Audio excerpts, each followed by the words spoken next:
Hey there, welcome to C News.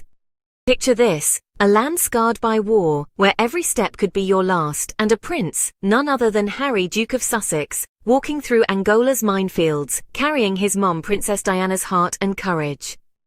In 2025, Harry's back with the Halo Trust, fighting to clear deadly landmines and give hope to a nation healing from its past. It isn't just a royal doing good, it's a story of grit, love and standing tall against media attacks and family drama. Picture a place where the ground itself is a threat, scarred by a 27-year war that ended in 2002, but left behind millions of landmines, ready to ruin lives with one wrong step. That's Angola, a country trying to move forward while haunted by its past. Now imagine a prince not decked out in fancy royal gear but in protective kit, walking through those minefields, his heart racing not just for himself but for the people whose futures depend on this work.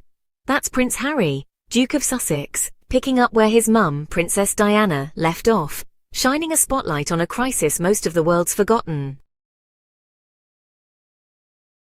In 2025, Harry went back to Angola with the Halo Trust, a British group that's been clearing landmines for decades to keep fighting for a cause that's so much bigger than him.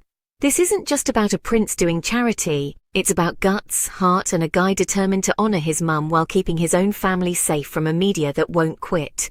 Let's dive into an 8-minute story about Harry's mission in Angola, where every step is a move toward hope and healing.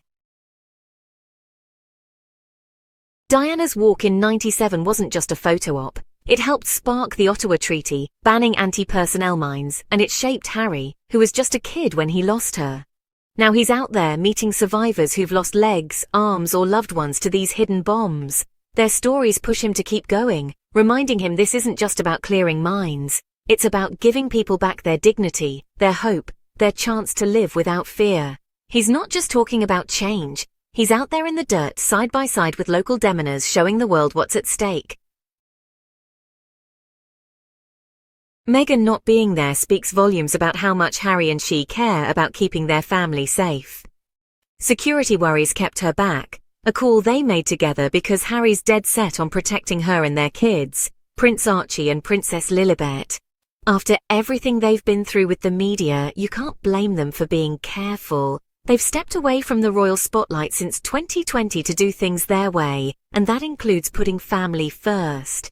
Harry going solo to Angola isn't about leaving Meghan behind. It's about making sure their kids grow up safe while he carries on his mum's work. It's a loud and clear statement. You can do good in the world without putting your loved ones in harm's way, and Harry's keeping his eyes on the mission, not the headlines. The way Harry and Meghan handle the media is honestly inspiring. They're tough as nails but smart about it. They've got no time for tabloids like the Daily Mail, which they blame for some seriously painful moments, like the loss of an unborn child because of non-stop media attacks. Their team plays it tight, only sharing where they've been after they're safely out, keeping things low-key and safe. It's a world away from the messy rumors that folks like Prince William or King Charles might be feeding negative stories about them to dodge their own drama. We don't have hard proof of that, but the timing of all those nasty headlines about Harry and Meghan often feels too convenient, doesn't it? Instead of getting dragged into that mess, they're taking it to court, suing tabloids for lies and invasions of privacy. It's not about petty fights. It's about standing up to bullies who twist their story for clicks. Those who try to paint Harry and Meghan as fame chasers or whatever else are just wrong, and it's frustrating to see them keep taking cheap shots. The couple's approach isn't about hiding, it's about keeping their work, like Harry's Angola mission, front and center instead of letting gossip steal the show. By staying quiet until the job's done, Harry makes sure no one's tweeting about his every move while he's in a minefield, which could put him and the deminers at risk. People who get it see this as Harry growing into his own, learning from how the media hounded his mum. Diana's minefield walk was a game changer, but it came with a cost. She was under a microscope. Harry's figured out how to be bold like her but smarter about privacy, making sure the focus stays on the cause, not some tabloid nonsense. To the people who love him, Harry's the real deal, channeling Diana's heart and guts in a way that feels genuine. Some other royals get flack for showing up to events just for the cameras or leaning on public money, but Harry's different. He's funding his own work, no taxpayer cash needed, thanks to projects like Archewell and their media deals. He's not just talking about helping people. He's out there, walking through minefields, sitting with survivors, and listening to their stories. The folks who try to tear him down, calling him some spoiled rich guy living it up in California, are just pushing a tired narrative that doesn't hold up. It's like they're desperate to make him look small because his work shines too bright. And let's not ignore the family drama. There's a lot of talk that William and Charles might be behind some of the bad press, using Harry as a punching bag to cover their own issues. That's a low move, and it only makes Harry's commitment to his mum's legacy stand out more. The love for Harry's Angola trip runs deep among those who see him for who he is. People are moved by how he's keeping Diana's dream alive, and they're rooting for him and Meghan to have real allies who've got their backs. It's hard not to get mad at the constant attacks they face. Tabloids and maybe even some royals seem hell-bent on making their lives harder.